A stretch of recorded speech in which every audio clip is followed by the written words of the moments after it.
Good morning, good morning, good morning. It's Thursday, the 12th of December. This is the morning blast with myself and Mr. Brown, who will be joining very shortly. Good morning, Paul. One second. Let me get this. Good morning, old bean. Very good morning, Ryan. Good morning, everyone. Morning. Oh, you don't sound too happy. What's wrong? No, I'm just braced for the Swiss National Bank decision in 18 seconds' time, and I've got Adam Linton waffling in my other ear. So, Oh, he never waffles. It's all added value. Let me get the that's legals what out he of the likes way. to think, anyway. Yeah, let me get the legals out of the way while you listening to the Swiss. Nothing discussed on this basis session constitutes trading or investment advice or infers any kind of endorsement by POQ Global Limited, Trainers POQ or POQ Suite, or its affiliates, including the host, which, as you know by now, is Mr. Michael Brown and myself, Mr. Ryan Paisley. What's the announcement? I was going to say, if anyone cares, they've delivered a 50 basis point cut compared to the 25 basis points that participants expected. So, Oh, good for 50-ish oh, pips of softness in the Swissy. there we go. Maybe, maybe we'll get more 50s coming along from other G7 banks. Who knows? Well, perhaps. I mean, obviously, we had the Bank of Canada doing that yesterday. So, Exactly, and we did call well, I know I was moaning on about it at least a month or so ago that perhaps 50s are on the cards, but we'll see. Can't indeed, see the Fed yes. doing it, but it'd be nice. But No, anyway, absolutely not. Right, shall we crack on? yeah, go on. Now that I've eliminated Linz from my other ear, you have my full and undivided attention, Mr. Oh, Posey. fantastic. Right, let me. Oh, bugger. Oh, Oh Jesus. no, what's he done? Oh, I've dropped my bloody headphones while I was trying to get out of the room to go somewhere quiet. And anyone who knows me will know that I'm not the most flexible specimen, so that was rather fun having to bend down to pick those up. Right, anyway, good morning, everybody. It was an interesting day for the financial markets yesterday, with all eyes, of course, on the latest US CPI figures. Headline CPI rose by 0.3% on a month-on-month basis, bang in line with market expectations. And in fact, all of the figures were bang in line with consensus. So we saw core prices, they also rose by 0.3% on the month, while on an annual basis, we saw headline inflation rise by 2.7%. That is the highest inflation rate since July, while core CPI, that rose by 3.3% on an annual basis for the third month in a row. Nevertheless, the fact that that data was bang in line with expectations, although hotter than the prior couple of months, was enough for markets to really cement, or further cement, I should say, the idea of a 25 basis point cut from the Fed next week. The OAS curve now implying around a 95% chance of such action. That pricing was at about 85% after the jobs report on Friday. So, as far as the markets are concerned, it is a done deal that we get a 25 pip cut from the Fed next week. And actually, that very fact probably makes it a done deal, Exactly. given that the Fed are loath to surprise market participants at any time of the year, but certainly won't want to rock the boat too much just 2 trading days before everyone buggers off for Christmas. In terms of the market reaction, to the CPI data, we did see the inflation figures give a bit of a fillip to risk appetite. The S&P 500 rallying by around 0.8%, with the tech sector outperforming as the Nasdaq 100 rose by around 1.9%. In other markets, though, things were a little bit more choppy and indecisive. We did, though, see some selling pressure actually across the Treasury curve, despite some initial gains after the CPI print. 10 and 30-year yields rising by around 5 basis points on the day yesterday, while trade across the G10FX market was also relatively choppy. The dollar marginally firmer on the day, up by around 0.2% to a high of 106.80. The yen was, of course, the biggest mover on the day, and that came after some BOJ sources reports. Initially, we saw the yen rallying on Bloomberg reports that the Bank of Japan is apparently said to see little cost to waiting for the next rate hike. We then saw the yen selling off in quite a chunky manner, and this was seemingly a result of Bank of Japan officials again, according to these sources reports, seeing less risk of a weak yen pushing up inflation. And that just perhaps suggests that policymakers are less sensitive to developments in the Can currency I market than we had perhaps can I expected. Go add on. a little bit to this as well? So just that's I'm glad you ticked that one off because that was on my list. Also, just to note, the currency strategists in Tokyo are warning that there's a chance that the Bank of Japan may stand pat now until March or even later. This Mm, kind of ties in with what we've said. I think one of my favourite cliches, or central bank cliches, or whatever you want to call them, is that central banks really should hike when they can and they cut when they must. Now, Bank yes. of Japan had plenty of opportunity to hike to give them more runway to cut if they need to in future. They took no advantage of that and they've completely missed their window to do this. And Yeah. it's going to just get worse and worse because the next time they need to start cutting, when things start turning down already, well, you could say they're turning down already, and they've got no headroom to really cut deeply again because they're already No. fucked. It Yeah. pains me to say it, but you are absolutely spot on. Oh, I mean, wallop! of course, when the Fed Did have you hear got that, everyone? effectively Everyone, record that yeah, bit for yeah. me, please. Let's move on. When the Fed have got effectively 100 basis points worth of cuts in the bag now, the window for the BOJ to actually hike and move in the opposite direction is slamming shut pretty Exactly. rapidly. And actually, we had some further BOJ sources out overnight. Of course, the BOJ decision is in the early hours of next Thursday morning. Reuters reporting today that the Bank of Japan are apparently leaning towards keeping rates steady next week, but that the BOJ could hike if the FOMC meeting triggers a sell off in the yen. So, I mean, this is very much a case of pick whatever source's story supports your Yeah, prior exactly. bias. I think they're just dropping every sort of trial balloon they can. Yeah. In terms of other bits and bobs, then sticking with policy, we had touched on this a moment ago. Of course, the Swiss National Bank delivering a 50 basis point cut right at the top of the show. The Bank of Canada, they delivered a 50 basis point cut of their own yesterday. But I'm going to say something that might sound a bit counterintuitive here. It was actually a hawkish 50 Oh, basis point yeah. cut because they dropped their promise of delivering further cuts if the economy evolves in line with their expectations. And I wonder whether this is a little bit of a blueprint for the FOMC. The BOC now have their key rate at 3.25%, getting very, very close to neutral and slowing the pace of easing as they get towards You, that neutral I rate. do feel a bit bad for Canada having to make their announcements a week before the Fed because their life would be so much easier if they could go a week after the Fed. I mean, I'm pretty sure they do pick their own timing, so there's But a this, very easy solution to that. but yeah, but what this is what I'm saying. I just feel sorry for them. But like, as in general, why are they doing that? Surely, like, wait and Well, see what the Fed does. yeah, Because no, the, because I because the, completely the agree with economy you. because the economies and the currencies are so so synced up that Yeah, yeah. you could be in a position where the Fed does half the work for you. No, you're absolutely right. But Oh, that's twice, people, twice. yeah, can we stop this? Anyway, it must be all that sea air in Malta. It must be influencing you somehow. The Right, moving local on. lager. We, oh God, it's all that time you're spending with bloody Alf Garnett in the bar.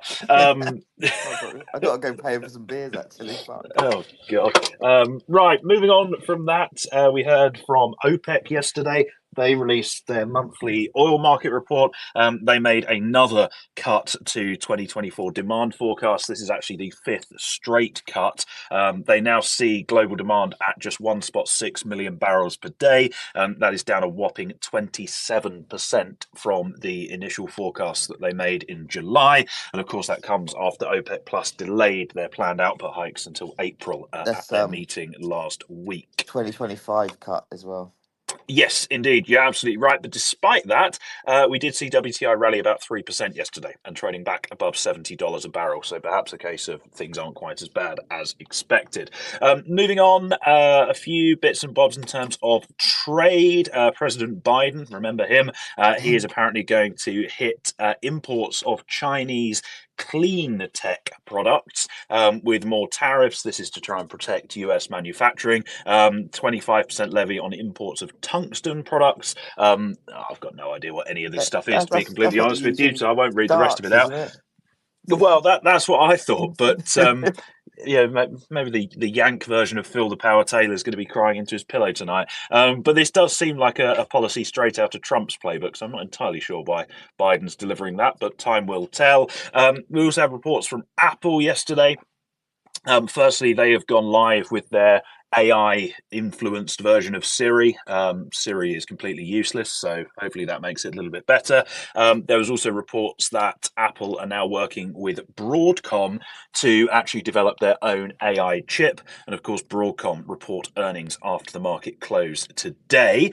Here in the UK, The Guardian and the FT reporting that we're going to cut 10,000 civil service jobs. I'll believe that when it happens because they're probably all going to go on strike about it. The 2034 World Cup, that's going to Saudi Arabia. How much they paid for that, only time will tell. The one thing I would say on that is I tweeted about the potential for there to have been some brown envelopes involved in that decision at about 3 o'clock yesterday.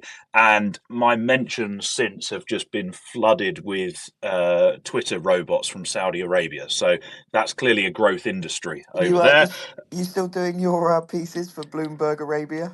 Well, I might be sort of persona non grata now, although they're in Dubai, so I should be all right. Moving on, there was a treasury auction out of the US yesterday, actually a very, very solid 10-year auction, stopping Yes. through the when issued by 1.7 basis points. That compares to a prior 0.3 basis points stop through. And last but by no means least, and this one is sure to ruffle more than a few feathers, Donald Trump is going to be named as the Time Magazine Person Yes. of the Year. And even better than that, Donald Trump is going to be ringing the opening bell at the New York Stock Exchange at the cash open a little bit later on today. So Oh, wallets. if that's a top signal, then it'll make a few headlines at least. Indeed it will. Indeed it will. Right, couple of headlines from me. Me and Zach. Hello, Zach. I can see you there listening. So first off, in macro space, the U.S. government plans to issue a new rule before the end of the month aimed at curbing Chinese companies' sourcing of AI chips from unrestricted third parties. So just clamping down more on this, the bans that they're trying to place already. Trump has invited Chinese President Xi to attend his inauguration next month, but it's not clear whether Xi will turn up or accept the invite. But China's Commerce Ministry expressed That's openness like to when you're engage. invited to the pub. No one knows whether you're going to turn up or not. That's a lie, because I always turn up. I'm not. If it's the pub, I will always be there. Although this week I wasn't. China's Commerce Ministry expressed openness to engaging with Trump's administration's economic and trade team. This comes amid anticipation or the anticipated policy shifts under the incoming administration. Chinese media reports that major cities, including Shanghai and Beijing, are launching a new round of voucher programs to encourage local consumption before the holidays. Basically, a load of Argos vouchers for those that you understand what Argos is. Obviously, related to this, Chinese shares in the consumption sector surged amid expectations of even more concrete measures from the key economic policy meeting to boost domestic demand. Is moving over to states after just 2 months into the fiscal 2025 year. The US has already raked in a whopping 624 billion budget deficit. This is the worst start to a year on record, and it's been exacerbated by calendar adjustments for benefit payments. In the UK, the UK housing market strengthened further in November, although uncertainty and over the economic outlook could curtail activity in the months ahead. That's according to the RICS survey, RICS. UK tenant demand fell for the first time last month since the early pandemic period, with estate agents forecasting the slowest pace of rent rises in almost 4 years, in a sign that pressures on squeezed households could be peaking. One for clean power names in the UK. UK ministers are drawing up plans for for the country's biggest ever renewable energy subsidy auction as they attempt to hit their challenging clean power targets. That's according to government figures. More kind of global, or EM even. JP Morgan's index of emerging market currencies has fallen more than 5% over the past 2.5 months, putting it on course for its biggest quarterly decline since September 2022, amid the dollar's surge and I quote, "a confluence of bad news." I don't. You would have guessed that was a quote. There's no way I'm coming up with that. Let's You be didn't need honest. to tell us that, to be honest. Yeah, let's be honest. And finally, on the macro space, France's nuclear generation rose to the highest level in almost 5 years as EDF's fleet of reactors helped offset a slump in European wind and power output. No data on the German. Oh, that's because the Germans got rid of their nuclear reactors, the mugs. Um, Geopolitical headlines, two for you here. Hamas has yielded to two of Israel's key demands for a ceasefire deal in Gaza. This obviously raises hopes to an agreement that could release some hostages within days, despite the repeated collapse of previous negotiations. So fingers crossed on that front. Two senior members of Taiwan's government are in the US at the moment to meet people connected to President-elect Donald Trump's transition team, and this is obviously an effort by the Chinese to establish ties from the get-go. Equities, two stories here of note for you. Firstly, Microsoft will record an $800 million impairment charge tied to its minority investment in General Motors Cruise robo taxi program, which, if you listened yesterday, you would know that they've scrapped. And finally, one for Tom Talks Cars, because I can see him over there. Nvidia China has taken down all products, including from its Tmall store, after China's antitrust probe.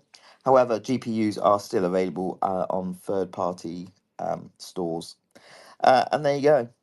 Back to you in the studio. Good stuff.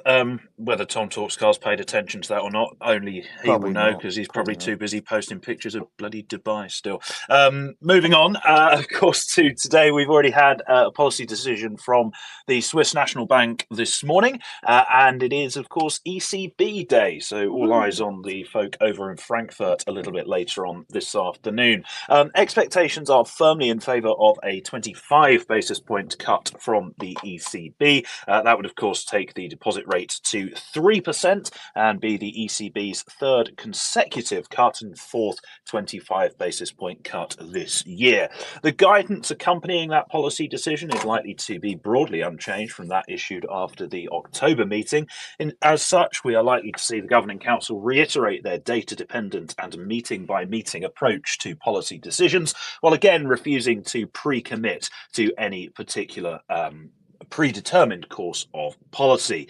Of course, the ECB will also release their latest staff macroeconomic projections at this meeting, and they are also likely to be broadly unchanged from those released in September, even though they are highly unlikely to pan out. For reference, that would see headline inflation returning back towards the 2% target in the second quarter of next year. Well, I think the ECB are calling for real GDP growth of 1.3% next year and 1.5% in 2026. The reason why these forecasts are likely to be unchanged, despite the significant amount of uncertainty that's been introduced into the European macro outlook since September, is because the ECB can't actually account for any changes in their models until government policy officially shifts. As a result of that, the ECB's assumptions will assume a status quo in both France and Germany, despite the fact that the French government has collapsed and despite the fact that Germany is on course for elections next February. You therefore end up with a situation very much like that, which we will probably see with the Fed next week, where firstly, the forecasts have an even shorter shelf life than usual, and unique to the ECB, we probably have a situation where policymakers and market participants are significantly more pessimistic on the economic outlook than the official projections are likely to be. So do just bear that one in mind, and I wouldn't be at all surprised if Lagarde pushed back on the idea of placing too much weight on those projections at the press conference. Oh, grow Fucking up, hell. Ryan. Shut Grow up. up. Grow up. Speaking of the press conference, which is likely to be a very, very dull affair as always, the key question is likely to be, firstly, the degree of unanimity among governing council members Ooh. as to the decision to cut rates by 25 basis points, and secondly, whether a 50 basis point cut was discussed at this meeting. Everything else is likely to see Lagarde stick to the script and give her traditional sort of random walk of an answer. Of course, the other thing with the ECB to watch as we move throughout the afternoon is the potential for sources stories. I would imagine that the potential for these reports is particularly high this time around, Yeah. given that there is likely to be, firstly, some fairly significant divergences in views among governing council members, and secondly, given that policymakers will likely want to try and steer market expectations quite considerably before we move into the Just Christmas break. just on that, and obviously I'm quite proud of myself for not making a Lagarde pushback joke. Obviously, as we know, as ECB monitors and boredom and all that, the people that the Zeds like us that just watch ECB all the time, as a rule of thumb, for a guide on how fragmented the ECB policymakers are, if we get a source's comment between the rate announcement and Oh, yes, Lagarde that's true. speaking, that is a clear sign that the ECB, the governing council members, are absolutely raging with each other. Yes, indeed. That is a very, very good point. Away from That's my the third today. ECB, we do have, this is worrying. We do have a couple of US data releases due at 1:30. We have the latest PPI figures.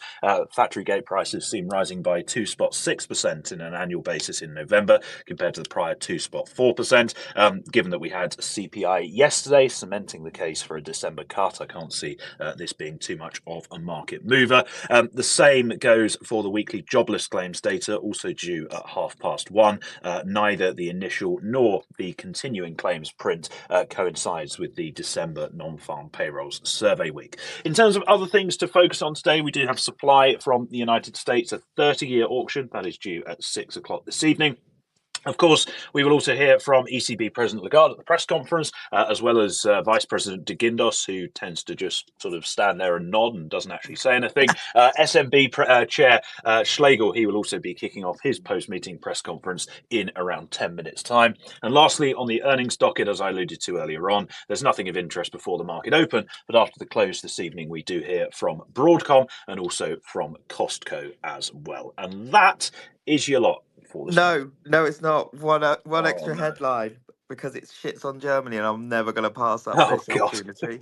Whilst we've been on air, the German economy is expected to stagnate in 2025 versus a previous 0.5% growth that was forecast. That's from the IFW. So there you go. Just I can't remember the last time we had a growth upgrade for Germany.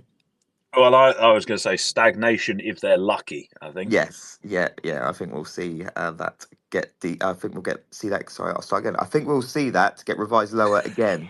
Jesus, I'm so excited. I can't get my words out. Right, we'll tune in tomorrow. Yes, it's done. Right, I'm gonna go for Oh a dear! beer. Speak to you later. It's only Right. 9 a.m.